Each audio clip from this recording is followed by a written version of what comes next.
మన వైఎస్ఆర్ కాంగ్రెస్ పార్టీ పేదల పార్టీ మళ్ళీ అధికారంలోకి వచ్చే విధంగా ఫ్యాన్ గుర్తుపై ఓటేసి మన మిఠాపురం నియోజకవర్గ ఎమ్మెల్యే అభ్యర్థి అయినటువంటి వంగా గీత గారిని, అలాగే కాకినాడ పార్లమెంట్ అభ్యర్థిగా నన్ను గెలిపించాలని చెప్పి కూడా మీ అందరినీ ప్రార్థిస్తున్నా. మీరందరూ కూడా గుర్తుంచుకోవాలి, జగన్మోహన్ రెడ్డి 2019లో ముఖ్యమంత్రి అయిన కాడి నుంచి కూడా ఏ విధమైన గొప్ప సంక్షేమ అభివృద్ధి పరిపాలన రాష్ట్రానికి అందించారో గుర్తు చేసుకోవాలి. ఆ రోజున కరోనా సమయంలో ఒక వాలంటీర్ వ్యవస్థ ద్వారా ప్రతి కుటుంబాన్ని ఆదుకున్న వైనాన్ని కూడా మీరందరూ కూడా గుర్తు చేసుకోవాలి.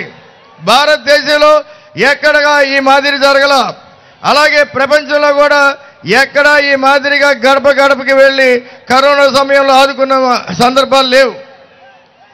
అలాంటి రోజుల్లో మన ఆంధ్ర రాష్ట్ర పరిస్థితులు ఆర్థికంగా అస్తవ్యస్తంగా ఉన్నా ప్రతి పేదవాడి చిరునవ్వులో నవ్వు ఉండాలి, ప్రతి పేద కుటుంబం ఆనందంగా ఉండాలి అనే ఏకైక లక్ష్యంతో, అలాగే ముఖ్యంగా ఈ రాష్ట్రంలో పేదరికాన్ని శాశ్వతంగా నిర్మూలించాలి అనే ఆలోచనతో వైఎస్ జగన్మోహన్ రెడ్డి గారు ఈ రాష్ట్రంలో ఎక్కడా లేని విధంగా గొప్ప సంక్షేమ కార్యక్రమాలు చేపట్టారని చెప్పి కూడా మీ అందరికీ తెలియజేస్తున్నా.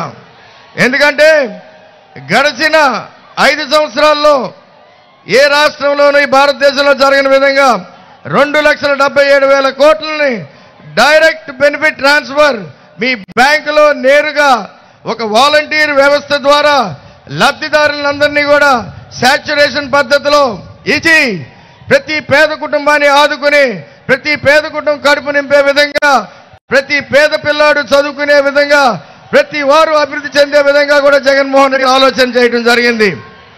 ఈ మాదిరిగా ఇంత గొప్ప సంక్షేమ కార్యక్రమం భారతదేశంలో ఎక్కడా జరగలేదని చెప్పి కూడా మీ అందరికీ తెలియజేసుకుంటున్నాం. అలాంటి గొప్ప సంక్షేమ కార్యక్రమాలు కొనసాగాలంటే మళ్ళీ అది ఓన్లీ జగన్మోహన్ రెడ్డి గారి వల్లనే సాధ్యమని చెప్పి కూడా మీరందరూ కూడా గుర్తు చేసుకోవాలి.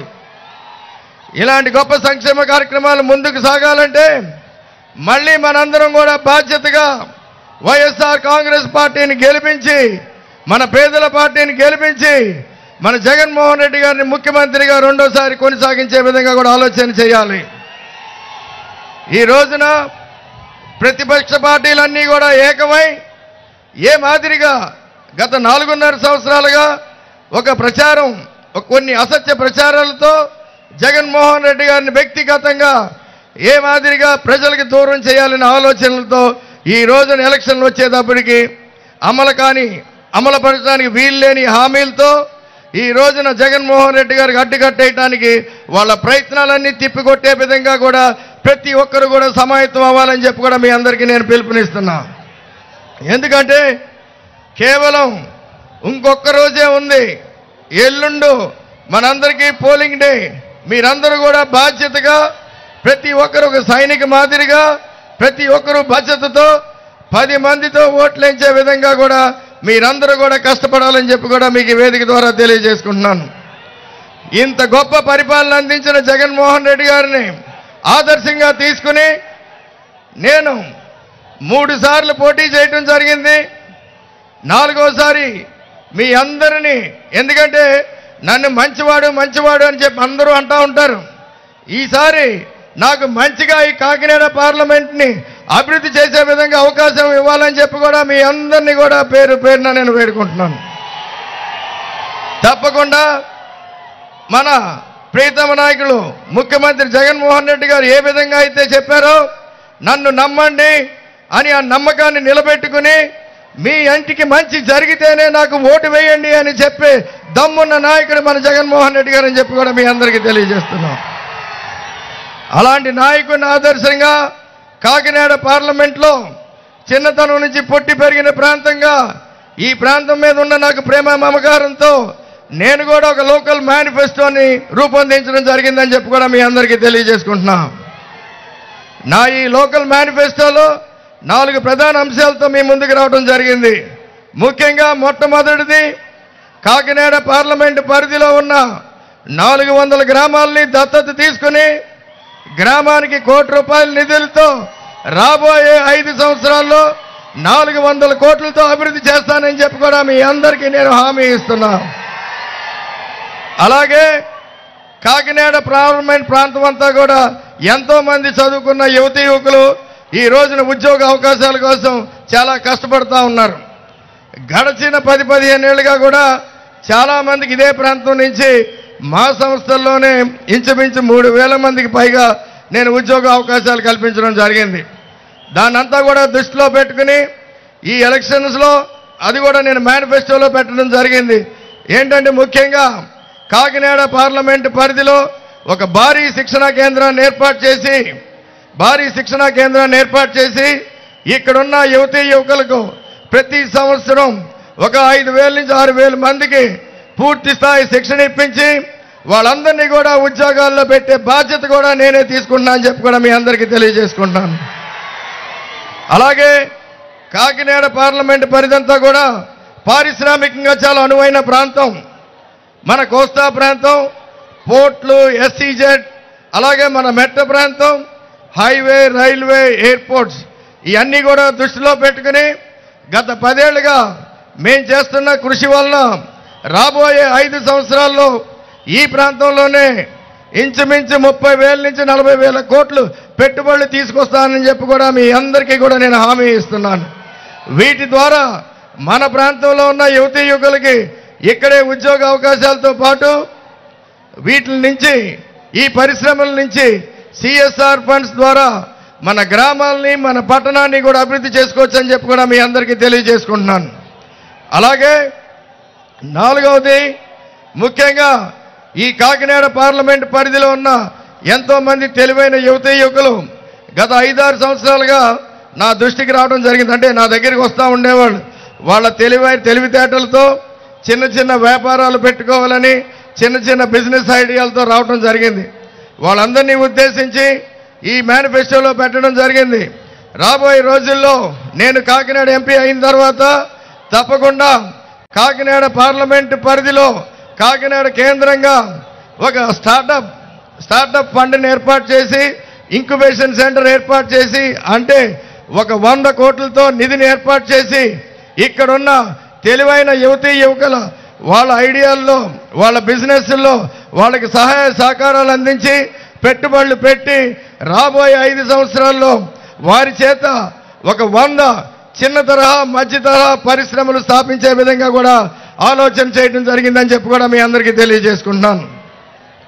ఈ మాదిరిగా ఆలోచన చేసి ఈ మాదిరిగా మేనిఫెస్టోతో భారతదేశంలో ఏ ఎంపీ అభ్యర్థి కూడా ఎలక్షన్స్లో రాలేదని చెప్పి కూడా మీ అందరికీ నేను తెలియజేసుకుంటున్నా. తప్పకుండా ఈ మేనిఫెస్టోని రాబోయే 5 సంవత్సరాలు అమలుపరిచిన తర్వాత భారతదేశంలోనే మన కాకినాడ పార్లమెంట్ నియోజకవర్గం ఒక మోడల్ నియోజకవర్గంగా ఒక ఆదర్శవంతమైన నియోజకవర్గంగా ఉండడానికి సందేహమే లేదని చెప్పి కూడా మీ అందరికీ తెలియజేస్తున్నాను. ఇదే లక్ష్యంతో నేను రాజకీయాల్లోకి రావడం జరిగింది. మిమ్మల్ని అందరినీ కోరుకునేది నాకు ఒక అవకాశం ఇప్పించండి. తప్పకుండా మీరందరూ కూడా గర్వపడే విధంగా గర్వపడే ఎంపీగా నేను ఈ కాకినాడ పార్లమెంట్ ఎంపీగా ఉంటానని చెప్పి కూడా మీ అందరికీ తెలియజేసుకుంటున్నాను.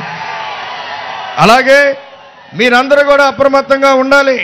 ఎందుకంటే ఈ ఎన్నికలను ఉద్దేశించి నా మీద ప్రత్యర్థిగా వస్తున్న ఈ వ్యక్తి ఉదయ్ శ్రీనివాస్ అనే వ్యక్తి రకరకాల ఆరోపణలు, అదే కాకుండా మామూలు ఆరోపణలు కాదు, దుబాయ్ నుంచి మన ఇండియా దాకా రకరకాల ఆరోపణలతో ఉన్న ఈ వ్యక్తిని జాగ్రత్తగా అవగాహన చేసుకోండి. ముఖ్యంగా చదువులోనే గడిచిన 2 నెలలుగా కూడా అసత్య ప్రచారం చేసుకుంటాం జరిగింది.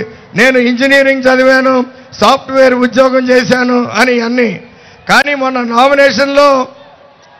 నామినేషన్లో ఆయన కేవలం ఇంటర్మీడియట్ చదివారని కూడా ఆ పత్రాల్లో పెట్టడం కూడా మీరందరూ కూడా గుర్తు చేసుకోవాలి. ఇంటర్మీడియట్ చదవడం తప్పులేదు, 10th క్లాస్ చదవడం తప్పులేదు, 5వ తరగతి దాకానే చదవడం తప్పులేదు. కానీ అది చదివి ఇంజనీరింగ్ చదివాను, సాఫ్ట్వేర్ ఉద్యోగం చేశాను అని కట్టుకథలు చెప్పడం, వాటి ఉద్దేశాలు కూడా మీరందరూ కూడా తెలియజేసుకోవాలని చెప్పి కూడా మీ అందరికీ తెలియజేసుకుంటున్నాను. మీరందరూ కూడా పూర్తిగా అవగాహన చేసుకోండి. ఈ 2 రోజుల ప్రచారంలో మిగతా వారు కూడా అవగాహన చేసుకునే విధంగా ప్రతి ఒక్కరు కూడా ఆలోచన చేయండి అని చెప్పి కూడా మిమ్మల్ని అందరినీ కోరుతున్నాను. రేపు 13వ తారీఖున జరిగే ఎన్నికల్లో మీ అందరికీ ఇచ్చే అమూల్యమైన ఓటు, ప్రతి ఒక్కరికి కూడా 2 ఓట్లు ఇస్తారు. మన ప్రీతమ నాయకురాలు, మన కాకినాడ పార్లమెంట్ సభ్యులు ఈరోజు ఎలక్షన్స్లో పిఠాపురం నియోజకవర్గ ఎమ్మెల్యే అభ్యర్థి అయినటువంటి వంగా గీత గారు మీ అందరికీ కూడా సుపరిచితులు. ఎంతో కష్టపడి ఇంతకు ముందు టర్మ్లో ఎమ్మెల్యేగా, ఇప్పుడు పార్లమెంట్ సభ్యురాలుగా ఎంతో గొప్ప గొప్ప కార్యక్రమాలని ఈ నియోజకవర్గంలో చేయటం జరిగింది. మీ అందరికీ కూడా సుపరిచితాలు, మీ అందరికీ కూడా అందుబాటులో ఉండే వ్యక్తి. మీరందరూ కూడా చేయి పట్టుకుని ఏ గవర్నమెంట్ ఆఫీస్ కన్నా మీ అవసరాలకు ఎక్కడికన్నా తీసుకెళ్లే విధంగా కూడా గీత గారు గత 10-15 ఏళ్ళుగా కూడా ఈ ప్రాంతంలో అందరికీ కూడా పరిచయం అని చెప్పి మీ అందరికీ తెలియజేసుకున్నాను. అలాంటి అందుబాటులో ఉండే వ్యక్తికి ఓటేస్తారో, లేకపోతే మీ పనుల కోసం హైదరాబాద్ వెళ్లే విధంగా ఆలోచన చేస్తారో కూడా మీరందరూ కూడా ఆలోచన చేయాలి. మీరందరూ కూడా రేపు జరిగే ఎన్నికల్లో మీకు ఇచ్చే విలువైన 2 ఓట్లని ఫ్యాన్ గుర్తుపై వేసి, 1 ఎమ్మెల్యే అభ్యర్థిగా గీత గారిని, ఆవిడ గీత గారి బ్యాలెట్లో 3వ నెంబర్లో ఫ్యాన్ గుర్తు, అలాగే ఎంపీ అభ్యర్థిగా నన్ను నా బ్యాలెట్లో వైట్ బ్యాలెట్లో 2వ నెంబర్లో ఫ్యాన్ గుర్తుపై ఓటేసి మీరందరూ కూడా గెలిపించాలని చెప్పి కూడా మిమ్మల్ని అందరినీ కూడా కోరుకున్నాను.